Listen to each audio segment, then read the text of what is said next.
You know, what if I told you that combat in Whiteout Survival, it's not random at all? I mean, what if it's just a big math problem, a puzzle that's already been solved? Well, that's exactly what we're doing today. We are cracking open the game's secret combat code. This is going to turn your guesswork into, well, guaranteed wins, and it's all backed by some serious data. So let's get one thing straight right away. This isn't just my opinion or some gut feeling. Nope. What we're talking about today comes from a restricted analysis, get this, of over 10 million simulated battles.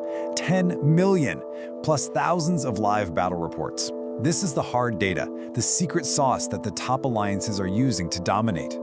And this quote from the original research, man, it just hits the nail on the head. Stats without strategy is just waste. Strategy without stats is just hope. Think about it. So many players just pile on stats, hoping for the best. And then you've got others who try these clever little strategies, but they don't get the numbers behind it. Both ways, you're leaving a ton of power on the table. Well, this right here, this is where those two things come together. We're about to give you the strategy that's born directly from all that data. So we're done with hope. From here on out, it's just cold, hard, mathematical wins. All right, first things first. Before we get into the crazy stuff, we've got to know the DNA of our army. I'm talking about the 3 core principles. Everything else we discuss builds on this, so let's make sure we've got it down cold. Okay, let's start with your infantry. Think of them as your big, armored vanguard. Their one and only job is to be a giant meat shield. They stand there, they take a beating, and they buy time for your guys in the back. Simple as that. Because if your front line goes down, trust me, your entire army is toast. So what's the takeaway? Stack their defense and health. That's it. Next up, Lancers. These guys are your tactical assassins, and their secret weapon is a skill called Ambusher. This is huge because it lets them bypass the enemy's front line entirely and go straight for the squishy damage dealers in the back. They can literally jump over the shield and hit the guys who are actually hurting you. It's an incredibly powerful tool, and honestly, a lot of people sleep on it. And finally, we have your big guns, the marksmen. This is your backline artillery, your primary damage dealers, and the single most important stat for them is lethality. Now, why is that? Well, lethality is special. It's damage that just ignores the enemy's defense stat and punches right through to their health. It's how you get actual kills, direct casualties. This is where the real pain comes from.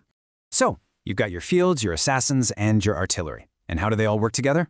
Well, it's basically a giant game of rock, paper, scissors. You can see it right here. Your infantry just roll over Lancers.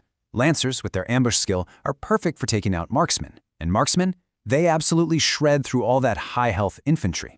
And for each of these matchups, you get a sweet 10% attack bonus. This is the basic rulebook for every single fight in the game.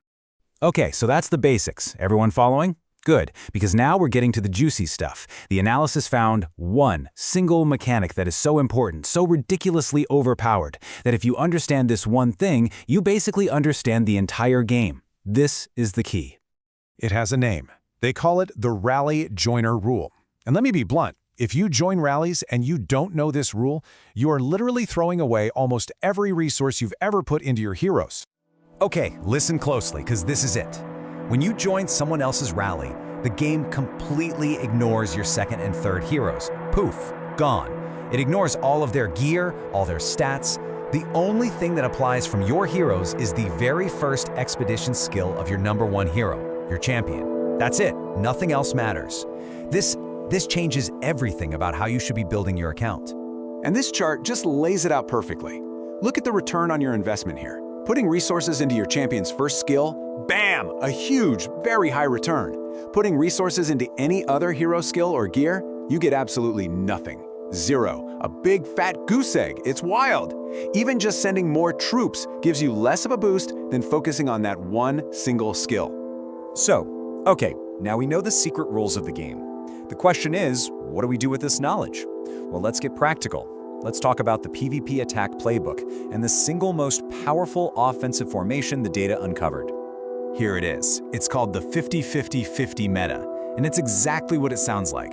50% infantry, 0 lancers, and 50% marksmen. The idea is simple, right? You're building the biggest possible shield to protect the biggest possible set of cannons. It's just raw, concentrated firepower. And oh yeah, the numbers don't lie.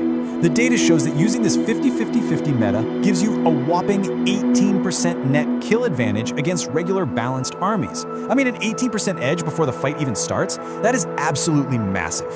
Now hold on, it's not a magic bullet. This is a classic high-risk, high-reward play. The strength, obviously, is just overwhelming firepower, but the weakness is pretty glaring. Since you have 0 lancers, you've got nothing to stop the enemy's lancers. If they ambush, your marksmen are completely exposed. It's a total glass cannon, so you want to use it for quick knockout punches. All right, so the 50-50 is amazing for an all-out attack, but we all know the game isn't just one thing, right? There are tons of different situations, and the beautiful thing about this data is that it gives us a precise, optimal formula for pretty much every scenario you'll face. And here you go. This is basically your cheat sheet, your master playbook. For a standard PvP attack, you want a more balanced approach. 50% infantry, 20% lancers, 30% marksmen. But look at defending your city. Your job is to survive, so you pivot to a 70% infantry wall.